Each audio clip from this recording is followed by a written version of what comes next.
हमसे हुई और सीख अंग्रेज ने हमसे ली। 1889 में वो इस 1857 के युद्ध को देखकर घबरा गया, डर गया, और उसने 1889 में इस एकता को, जो संपूर्ण जाति वर्ग मत पंथ संप्रदाय की एकता थी देश के अंदर, उसको ध्यान में रखकर कैसे इनको अलग किया जाए, उसके लिए देश के अंदर एक राजनीतिक सेफ्टी वाल्व के रूप में पार्टी का गठन हो गया, जिसको हम अखिल भारतीय राष्ट्रीय कांग्रेस के नाम पर जानते हैं। उस कांग्रेस का काम क्या था मैं बताने नहीं खड़ा हुआ है। जिसका संस्थापक ही अंग्रेज हो, कोई देश को क्या दे सकता है? कोई देश की मिट्टी के प्रति क्या प्रेम कर सकता है? इस देश की संस्कृति परंपराओं के प्रति क्या श्रद्धा आस्था उसकी हो सकती है? ये तो शायद आंखों का अंधा और कानों का बहरा भी इसको समझ सकता है। एक परिवार में मैं जाता हूं, वहां एक छोटा सा कुत्ता है, पिल्ला, उसको आंख नहीं है, लेकिन वो सूंघने की शक्ति मात्र से वो उसके परिचित है कि अपरिचित है, वो परिचय दे देता है। हम समझने के लिए उदाहरण पर्याप्त है। उस 89 में इस कांग्रेस का निर्माण होने के बाद इस देश की गति दिशाएं दोनों बदल गई, और धीरे धीरे आकर के इस देश में अंग्रेज इस पार्टी की नींव रखने के बाद ये निश्चिंता होता चला गया। थोड़ा सा क्योंकि कार्यक्रम में विलंब हुआ, इसलिए बहुत लंबा नहीं खींचूंगा, विषय पर मैं आता हूं। इसकी प्रस्तावना के रूप में मैंने आपके सामने विषय रखने का प्रयास किया। 1905 के अंदर इस देश में वो जो 89 ने उस पार्टी का गठन किया था सेफ्टी वाल्व के रूप में, उसका कितना प्रभाव हुआ ये टेस्ट करने के लिए बंगाल विभाजन की एक अधिसूचना जारी हो जाती है। हम सब जानते हैं उस बंगाल विभाजन को देश की जनता ने, केवल बंगाल का विषय नहीं था, वो संपूर्ण देश का विषय था, और इसलिए उस बंगाल विभाजन को स्वीकार किया गया देश की जनता ने। देश के जनमानस ने उस बंगाल विभाजन को स्वीकार किया गया। तो ये हम सब के लिए विचार करने का विषय। और उस विभाजन को मूल मंत्र अर्थात जीवन देने का काम किसने किया? तो जो एक मेरा गीत है, राष्ट्र गीत, जिसको मैं बोलता हूं वंदे मातरम।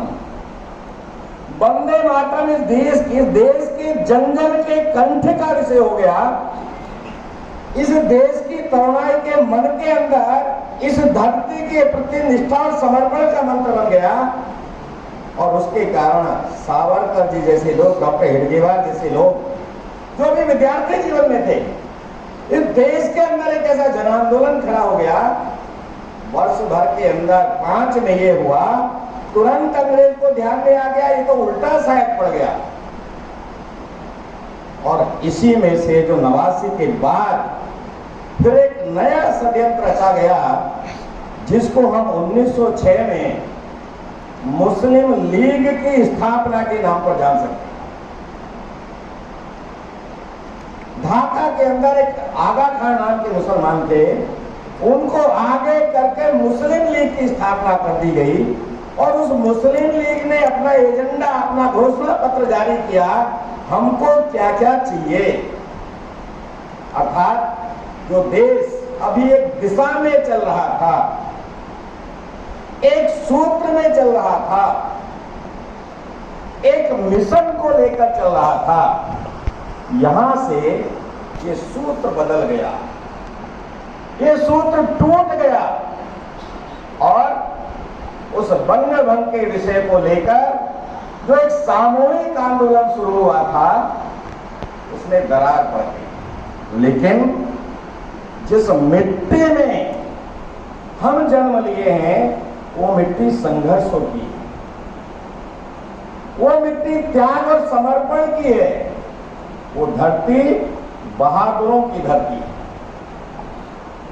हमने 5 साल संघर्ष किया उस मुस्लिम लीग की चिंता किए बिना, और 1906 में वो बंगभंग वापस हुआ। हम सब जानते हैं, अर्थात इस देश के अंदर कितनी ताकत है उसका एक परिणाम 1911 उस बंगभंग की अधिसूचना को वापस लेना, ये हिंदुस्तान की जो 1857 में हमारे थे, ये पहले जीत थी हमारी।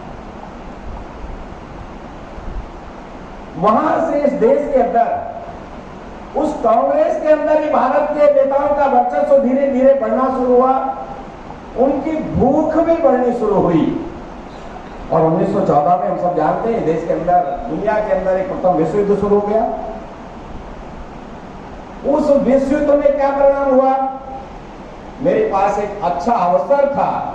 12 में इस देश की तरुणाई ने, इस देश की मातृशक्ति ने, अर्थात जन जन ने उस यूनिटी का परिचय दिया था। हम विजय प्राप्त किए थे। 1914 में विश्व युद्ध छिड़ने के बाद एक अच्छा अवसर हमारे पास था कि उस विश्व युद्ध का नेतृत्व एक तरफ से अंग्रेज अर्थात ब्रिटेन कर रहा था, उसका सारा दिमाग उधर लगा था। हम उस विश्व युद्ध के अंदर अपनी स्वतंत्रता को प्राप्त कर सकते, लेकिन नहीं हुआ।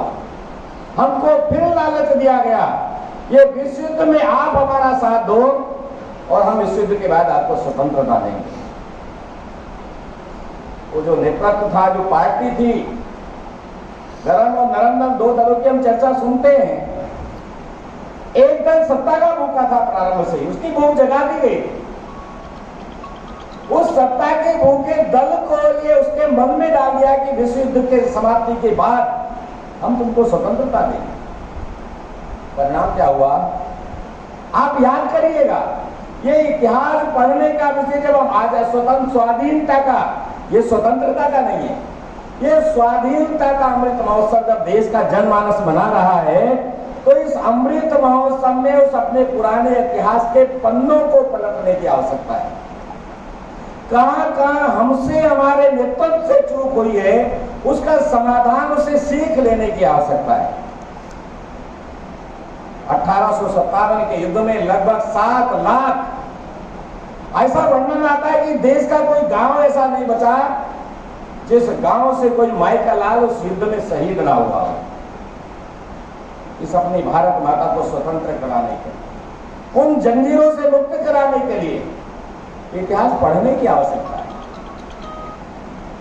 इस अमृत महोत्सव में यह अवसर हमको मिला है, अभी भी अवसर है। हर गांव की मैं बात करता हूं। मेरा केंद्र हरिद्वार है, उस हरिद्वार के अंदर एक कुंजा बहादुरपुर गांव है रुड़की के पास। उस गांव में वहां के कुंवर राजा विजय सिंह गुर्जर, कौन कौन जानते हैं उनका नाम मेरा बता, हाथ खड़ा करो। 2 हाथ खड़े हो, 1-2 हाथ पीछे से।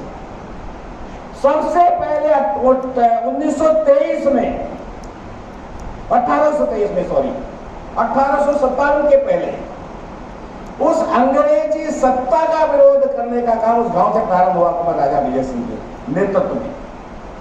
उस गांव को घेर कर मारने का प्रयास किया गया।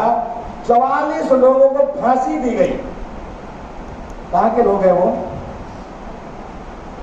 किसी शहर के नहीं है, एक साधारण से गांव के लोग। जब मैं कहता हूं कि हर गांव से कोई ना कोई माई का लाल इस देश की मिट्टी के लिए शहीद हुआ है, तो कुंजा बहादुरपुर जैसी घटनाएं मेरे आजू बाजू में भी हुई है, क्या उनका अध्ययन करने का ये अमृत महोत्सव का एक समय है।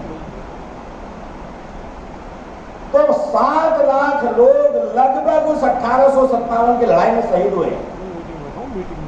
उनको याद करने का विषय नहीं है क्या? हम कौन से अमृत महोत्सव की बात कर रहे हैं?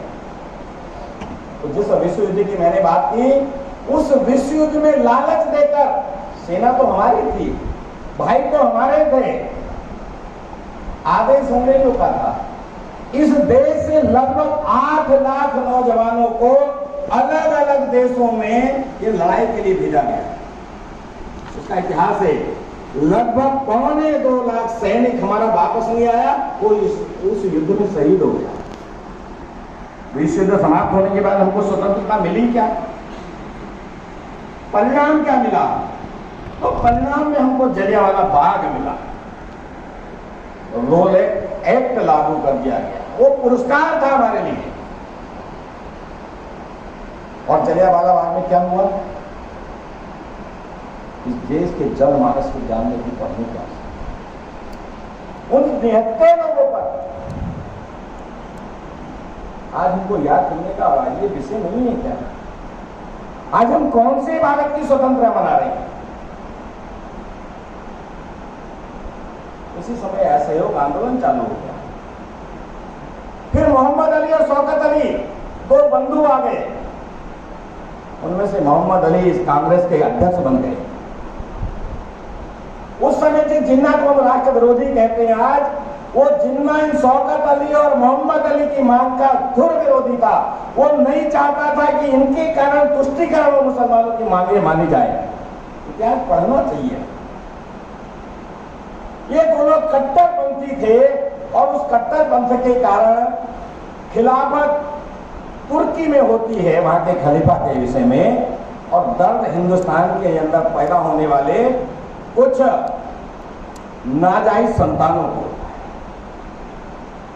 उस खिलाफत आंदोलन का सहयोग, उस असहयोग आंदोलन में हम तुम्हारा साथ देंगे, तुम हमारा साथ दो, इस खिलाफत आंदोलन में ये पैक्ट कर लिया गया। वो हमारा क्या साथ देंगे? हम तो 1905 में बंधन झेले उनके विरोध के बाद। ये क्यों विश्लेषण नहीं होना चाहिए? एक के बाद एक गलती। 1923 काकीनाडा अधिवेशन कांग्रेस का,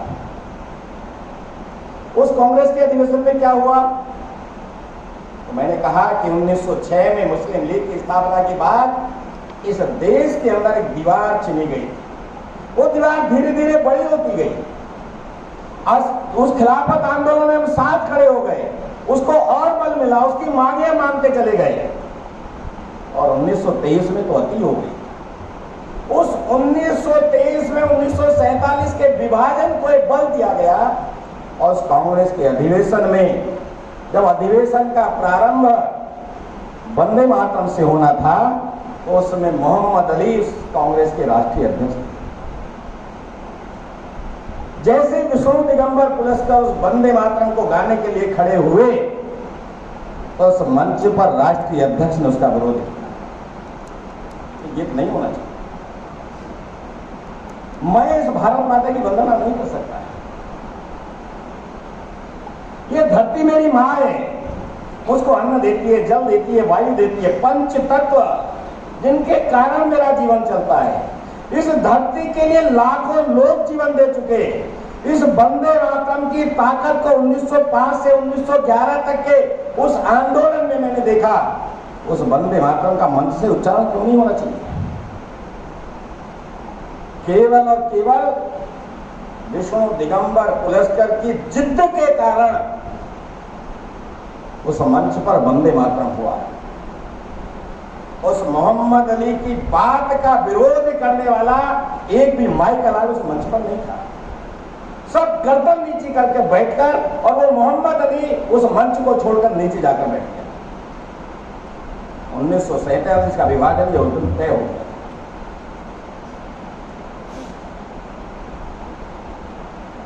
आज इस स्वतंत्रता के अमृत महोत्सव में, जहां संपूर्ण देश बड़े जोश के साथ खड़ा है, जो स्वाभाविक, लेकिन संघ के अंदर शाखा में जब हम नियुद्ध का प्रशिक्षण प्राप्त करते हैं, तो उस नियुद्ध के प्रशिक्षण में एक प्रयोग होता है सिंह ध्वज।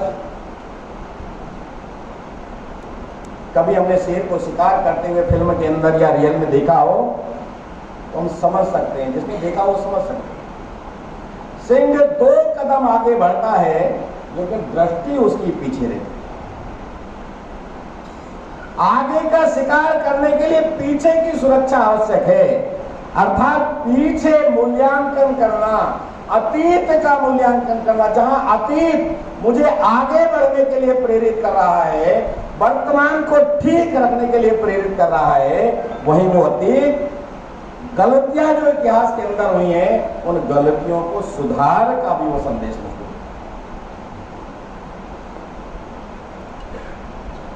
ये विषय विचार करने का है। राष्ट्रीय स्वयंसेवक संघ के संस्थापक ने 1921 में कहा था, इस असहयोग आंदोलन के साथ साथ खिलाफत आंदोलन का जैसे ही समर्थन ये कांग्रेस नेतृत्व ने किया, उस समय डॉक्टर हेडगेवार को ध्यान में आ गया और उस समय उन्होंने कहा था 1921 के अधिवेशन में कि अब हमको पूर्ण स्वतंत्रता की मांग प्रस्ताव अपने मंच से पास करना चाहिए। नहीं हुआ। कब ध्यान में आया? ठीक 10 वर्ष बाद 31 दिसंबर 1929 मध्य रात्रि रावी का तट जल लेकर 12 बजे ठीक पूर्ण स्वतंत्रता का प्रस्ताव पास किया गया। बहुत देर हो चुकी थी। धीरे धीरे इतिहास बहुत लंबा है। गत वर्ष इस देश के प्रधानमंत्री जी ने आज के दिन के लिए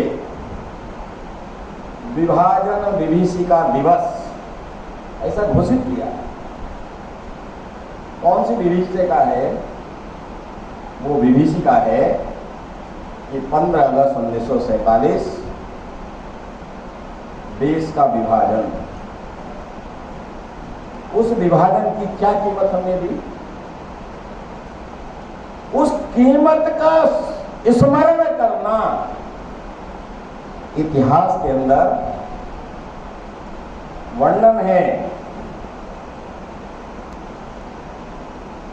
1.5 लाख लोग घर से बेघर हुए, घर से बेघर हुए। अपनी कोठियां थी, अपनी फैक्ट्री थी, नौकरी थी, सर्वस्व था उनके पास, जान बचाकर भागे।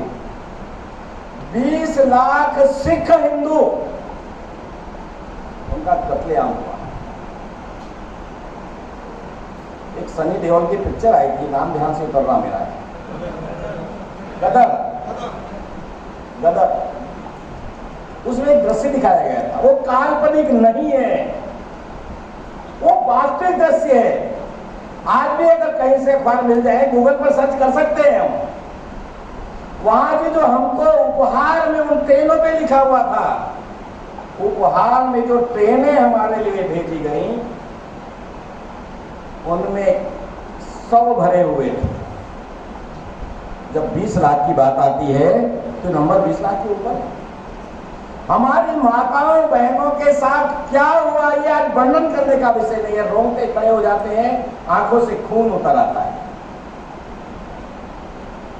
जब ये सब हो रहा था, मैं भी चर्चा कर रहा था, कार्यकर्ता ने कहा कुछ अखबार को देना है। मैंने कहा मैं कुछ तय करके नहीं आया, उस समय क्या निकलेगा मैं उसी समय बताऊंगा। 9 अगस्त 1947 इस देश को आजादी का लीड करने वाले राष्ट्रपिता महात्मा गांधी दिल्ली से 1500 किलोमीटर दूर की यात्रा पर निकल जाते हैं। कहां? कलकत्ता। कलकत्ता में एक नोआखाली स्थान है। 14 अगस्त मध्य रात्रि को उस विभाजन के दस्तावेजों पर हस्ताक्षर होने थे।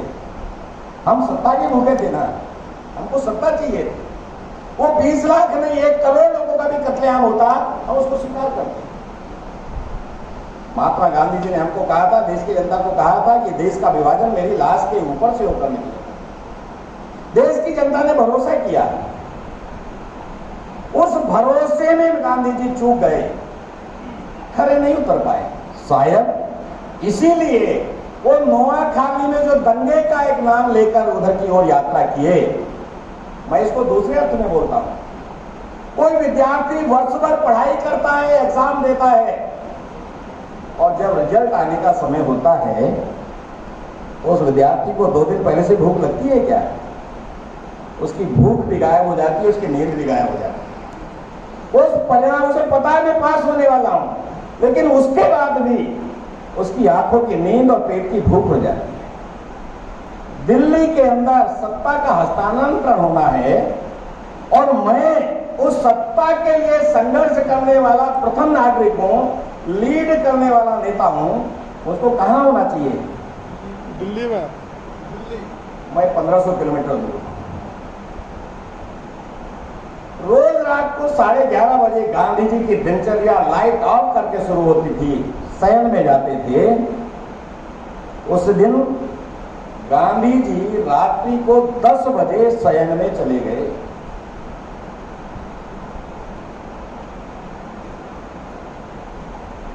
शायद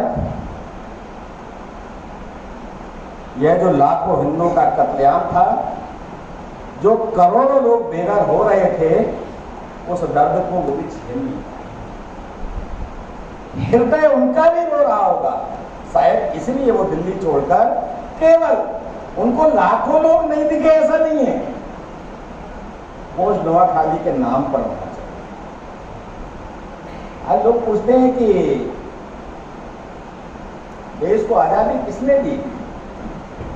हम भी बैठे हैं, हमें से मिलेगा कि देश को आजादी अंग्रेजों भारत छोड़ो आंदोलन से प्राप्त हुई, अधिकांश लोगों का मत।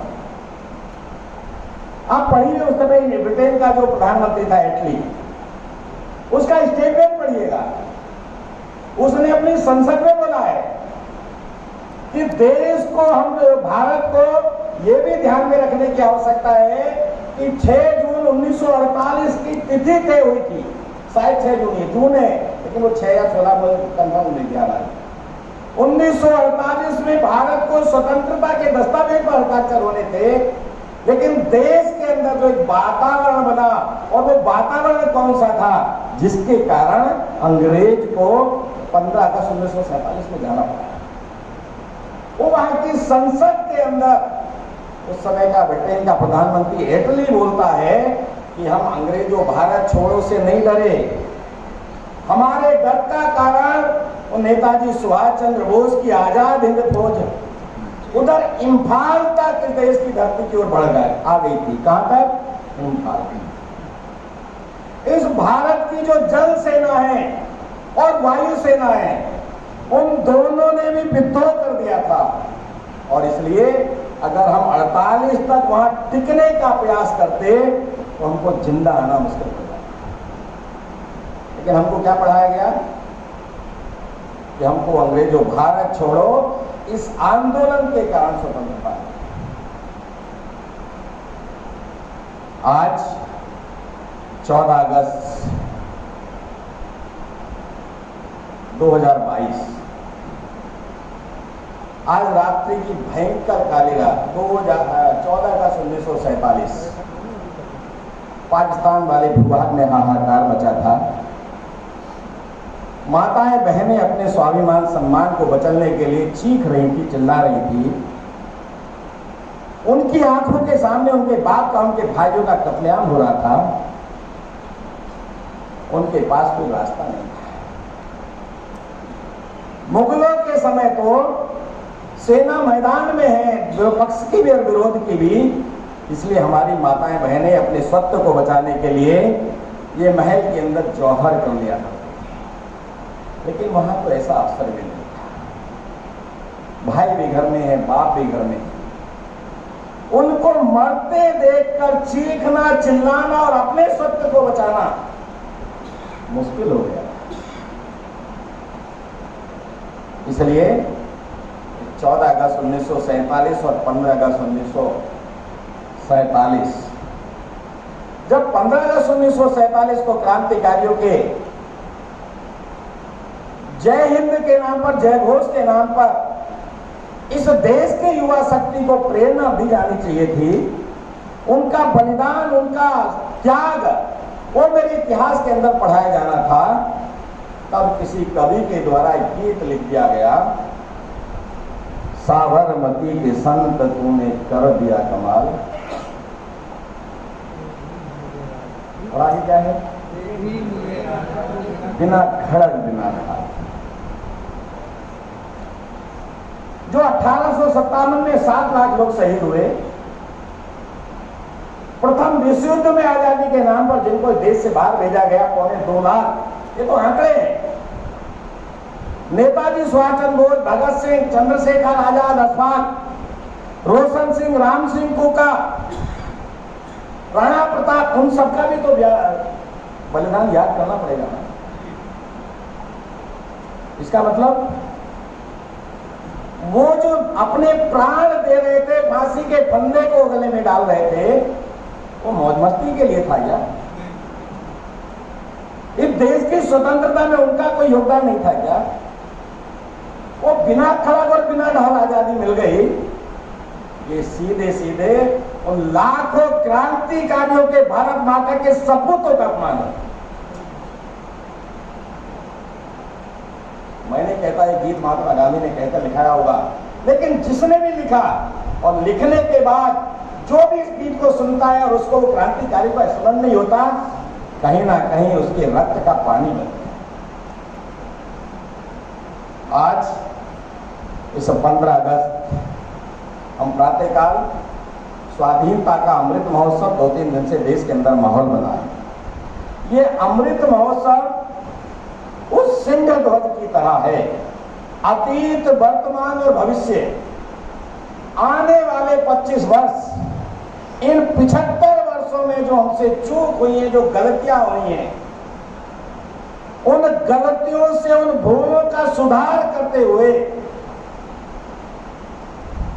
आज देश का वातावरण कैसा बना है, तो संपूर्ण दुनिया मेरे देश की ओर आकर्षित होती दिख रही है। क्योंकि विचार एक ही है, सबके जीवन को सुखमय देखना, ये हिंदुत्व का विचार है। सबके कल्याण की कामना करना, ये हिंदुत्व का विचार है। सबको श्रेष्ठ बनाना, ये भारतीय विचार है। और इसलिए इस विचार के कारण, क्योंकि वहां मैं नहीं, हम है, दुनिया बाजार भाव को लेकर चल रही है, मैं परिवार भाव के साथ शुरू से चलता हूं। और इसलिए इस परिवार भाव के कारण उस सुख को दुनिया ढूंढती ढूंढती ये भारत की ओर आकर्षित होगी। आने वाले 25 वर्ष प्रत्येक भारतीय के लिए, प्रत्येक, जब मैं बोलता हूं तो उसमें मातृशक्ति भी आती है। मेरा दायित्व क्या है, मेरा कर्तव्य क्या है? पुराने कष्टों को देखकर आंसू बहाकर टाइम पास कर देना, ये वीरों की निशानी नहीं। मैंने कहा ना कि मुगलों के समय सेना मैदान में हुआ करती थी। हार का समाचार सुनकर वो माताएं बहनें जौहर की तैयारी करती। आज जौहर का समय नहीं है। आज तो इस भारत और भारतीयता के लिए, इस देश, धर्म, संस्कृति के लिए जो मेरे पूर्वजों से गलतियां हुई हैं, वो गलतियां मुझसे नहीं होनी चाहिए। उन गलतियों को स्मरण करने का दिन है। उन गलतियों को स्मरण करके उन गलतियों का सुधार करने का दिन है। अर्थात ये दिन आने वाले 25 वर्षों में एक विश्व विजयी भारत, श्रेष्ठ भारत, अजय भारत, इसका निर्माण करना, ये हम प्रत्येक भारतीय का कर्तव्य है। आज इस अवसर पर मैंने बात का प्रारंभ किया था कि हम अखंडता के पुजारी हैं। खंडित मूर्ति की पूजा हमने स्वीकार नहीं की। हम अखंडता के पुजारी हैं। मेरी संस्कृति हमेशा जीवन देना जानती है, जीवन लेना नहीं जानती। इसलिए हम जीवन देने वाले, दुनिया को ज्ञान बांटने वाले हैं। लेकिन दुनिया को जीवन देने वाला, ज्ञान बांटने वाला, ये कब उसको विस्मरण हो गया? उस विस्मरण को स्मरण कराने का दिन ये 14 अगस्त का दिन। इसलिए अटल जी की वो 2 पंक्तियां भी हमको याद करनी चाहिए। वैसे जो गीत अभी एकल गीत के नाम पर हुआ, उन्हें नवनिर्माण, उसमें अनेक महापुरुषों की चर्चा हुई। दधीची भी आए उसमें, महाराणा भी आए उसमें, कृष्ण भी आए। उस नवनिर्माण के लिए कितना त्याग करना पड़ता है। अपने को भूलना पड़ता है, परिवार को भूलना पड़ता है, तब जाकर नवनिर्माण होता है। और इसलिए विषय लंबा हो रहा है तो यही पूरा करते हुए कि अटल जी ने भी बोला है, 15 अगस्त का दिन कहता आजादी अभी अधूरी है, सपने सच होने बाकी हैं, रावी की शपथ न पूरी। रावी की शपथ की मैंने चर्चा की। पूर्ण स्वतंत्रता, ये स्वतंत्रता नहीं है, ये सत्ता का हस्तांतरण था। आज भी सत्ता उस अंग्रेजों के रीति नीति से चल रही है, अनेक प्रकार के कानून इस देश के अंदर इस प्रकार के, और इसलिए हम स्वाधीनता का अमृत महोत्सव मना रहे हैं। आने वाले 25 वर्ष देश, धर्म और संस्कृति पर गर्व और गौरव के पल बनने चाहिए। उसके लिए मैं एक सच्चा सपूत होने के नाते, सपूत हमेशा अपने पूर्वजों की संपदा को बढ़ाता है, विस्तार देता है, उसको बर्बाद नहीं करता। इन्हें एक अच्छा सपूत होने के नाते अपने दायित्व का इन 25 वर्षों में देश, धर्म, संस्कृति के लिए मैं क्या क्या कर सकता हूं, उस संकल्प को स्मरण करना, कर्तव्य को स्मरण करना और एक कदम आगे बढ़ना।